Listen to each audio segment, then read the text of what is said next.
متوجهی؟ یعنی مستقیما میگم من از راهنما میخوام وصل بشم و وصل شدم، پس میرم توی تجربه. چیزی که من میبینم اون اولی که وصل میشم تغییرات بدنیه، یهو بدنه سبک میشه، بهتون گفتم مثل یه پر کاه میشه، یعنی احساس میکنی که داری فلو میکنی. بعد مثل این میمونه که یهو مثلا میبینی که انقدر سبکین، دقیقا مثل این که یه پر کاهو در جریان باد بذارین. چجوریه؟ یهو احساس میکنم که مثلا یکی مثل این که مثلا دوشکو از زیر پات بکشه، مثلا اینجوری میشی. بعد میای اینجا، احساسای خیلی سبک کاملا توی بدنه و بعد تکاتشه که یه دفعه احساس میکنم که رفتم بالا. الان ببین من مثلا میگم تجربه برای همه فرق میکنه. من اون تجربه‌ای که برم به سقف برسم و بعد خودم رو نگاه کنم اونو اصلا روش چیز نکردم، برای اینکه من بلافاصله میرفتم بالا. بنابراین اونا محدودیت هاست که تو اول میتونی گفتم اینجا بیای، بعد میتونی تا سقف بری، بعد میری بالا، هی مرحله میرسی. مثلا من در مرحله 4 و 5 میدیدم که زمین رو گذروندم، رفتم مثلا از بین سفینه ها و فضاهای مختلف میگشتم میرفتم اون بالا. پس بنابراین اینا تمام تجربه هاییه که میاد، بستگی به آمادگی های ما داره و اگه ما اون آمادگی رو نداریم اون وقت باید تمرین بیشتر کنیم. خب مثلا من الان دوستام که یکی از دوستام رنه که اونم میخواستم بیارمش اینجا، اولین هیلری بود که واقعا منو باز کرد، که اولین باری که روی من کار کرد من فقط 1 ساعت زیر دست این حق فقط گریه میکردم، نه زبونش رو میفهمیدم نه اصلا تماسی بود، هیچ چیزی نبود.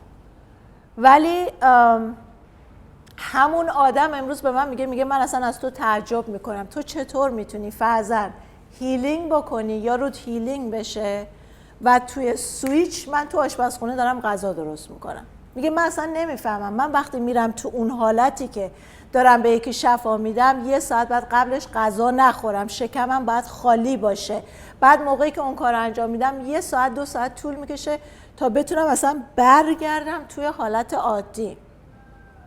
پس قابلیت های ما، سیستم هایی که ما کار میکنیم، البته بعضی وقتا میگه من دلم خود بگم تو رو یه فصل بزنمت که بدون این کارهایی که ما کردیم، چون اینا همشون میذارن میرن این ور اون ور. یعنی اینکه یه هفته میرن سدونا توی یه شهر آریزوناست که از این مرکزای برای روحانیت و این چیزا، اینا هفته میرن اونجا، خودشونو قفل میکنن، تلفن جواب نمیدن، نمیدونم کامپیوتر ندارن، تو صحرا فقط مدیتیت میکنن از صبح تا شب، هیچی نمیخورن، فقط آب میخورن، فقط چیز میکنن که بتونن به اون مرحله برسن. ولی میگم برای همه ما فرق میکنه. به قول اینا بعضیا رو تو بغلشون میندازن، همینجوری آمادگی هست، برای بعضیا سخت‌تره، بنابراین هر کسی تجربهش تک به تک با هم فرق میکنه. برای همینه که ما هیچ وقت زمان نداریم به چیزی بدیم.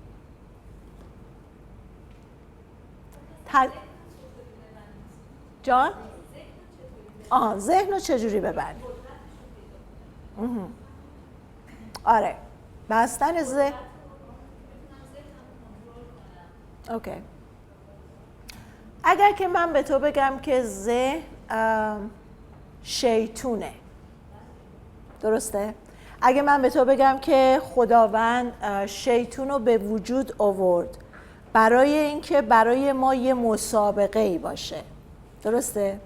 چون که گفتیم که توی یکی CD عرفان 1 بود یا عرفان 2 بود، من گفتم که اگر که من هر روز بیام به یه بازی، حالا فوتبال باشه، بسکتبال باشه، و بدونم که من تمام مهرای برنده دست منه، من هر دفعه که اون توپو میندازم میره اون تو گل میشه، دیگه ممکنه 1 روز 2 روز این بازی برای من جالب باشه، بعدش خسته کننده میشه، چون من یه چیزی میخوام که بر ضدش مقابله کنم تا برام جالب بشه، درسته؟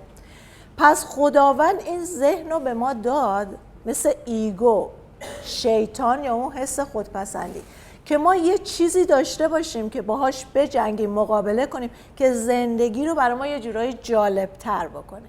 خب پس اگر که من متوجه بشم که ذهن شیطونه و مرتباً داره منو بازی میگیره و تمام بالا و پایین شدنای 24 ساعته من دست اونه، من باید چیکار کنم؟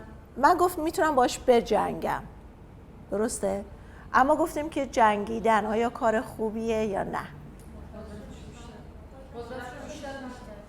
پس نمیتونم باهاش بجنگم، باید بهش اجازه بدم، بپذیرم و بعد عشق بدم. ببینید زمانی که هر مشکلی توی بدن ما هستش، چون تمام سلولهای بدن کار میکنن یا زنده، اگه فرضاً من سردرد میگیرم باید با سردردم حرف بزنم، باید اجازه بدم بیاد بیرون، درسته؟ باید بگم قربونت بشم مشکل تو چیه؟ کجا گیر کردی؟ چته؟ چون اون سردرده در واقع زبون بدن منه. ما هر موقع که درد و مریضی و بیماری داریم، یعنی در واقع اون مریضی زبون بدنه که داره میگه که گوش کن، یه چیزی اینجا خرابه، یه چیزی اینجا کار نمیکنه. پس ما نباید بیایم اون زبونه رو ببندیمش، نباید قیچیش کنیم، نباید خفش کنیم، نباید آنتی بیوتیک بخوریم، نباید کورتون بزنیم که خفه بشه. چون مشکل این بدبخت اومده داره میگه که به ما داره زنگ خطر میده، میگه یه چیزی درست کار نمیکنه. خب پس در این موردم وقتی که من سردرد دارم میخوام بهش بگم که اوکی قربونت بشم مشکلت چیه؟ چون سردرده یک اعلام از چیه؟ از یه احساسیه که داره منو اذیت میکنه. آیا من به اندازه کافی اون زمان و وقت رو برای مدیتیشن و به خودم رسیدم میذارم یا نه؟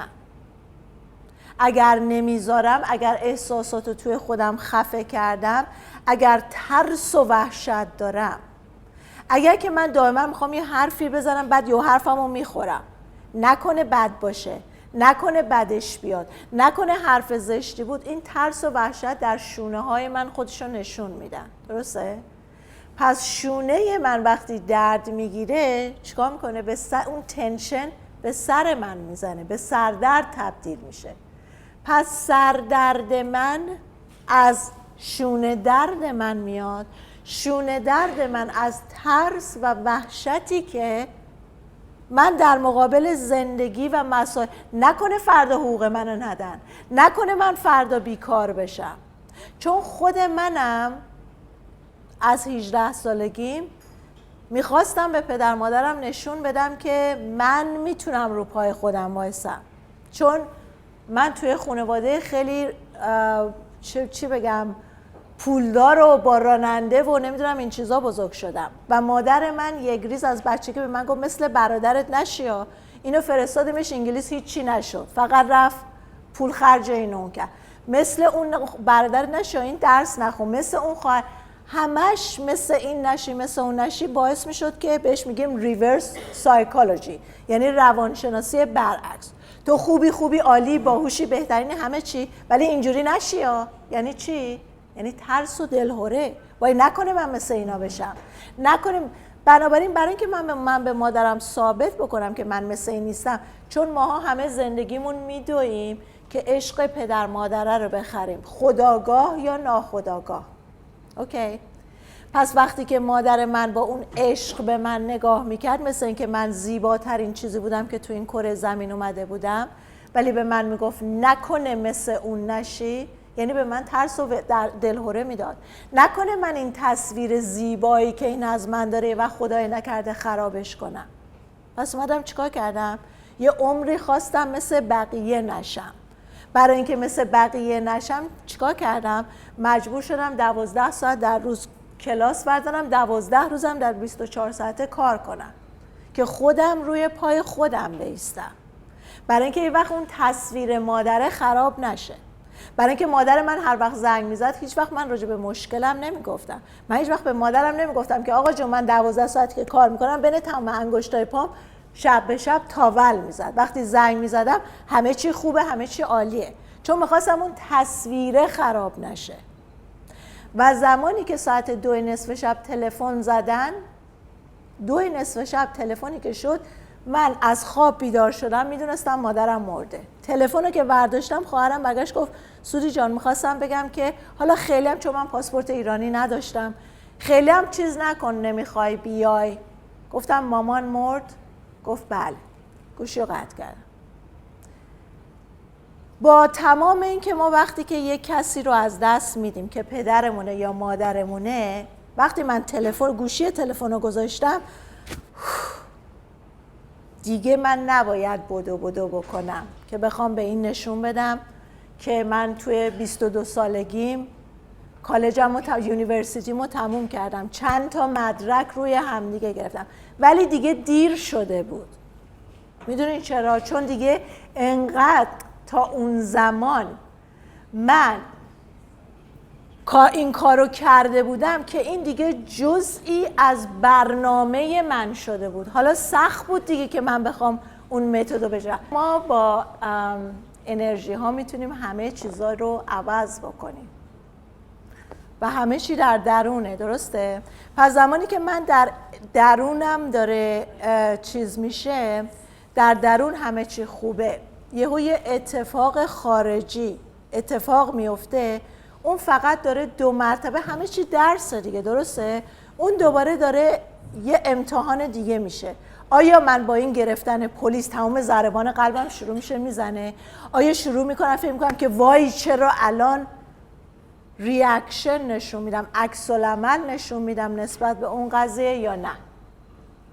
پس تمام چیزها در زمانی که همه چی یه تسته، به محضی که من متوجه میشم این یه تست، من دارم امتحان میشم و عکس العمل نشون نمیدم، اون موقعیت خودش رو تغییر میده. حالا برمیگردیم به این خانومی که برای من آوردید. مرسی عزیزم.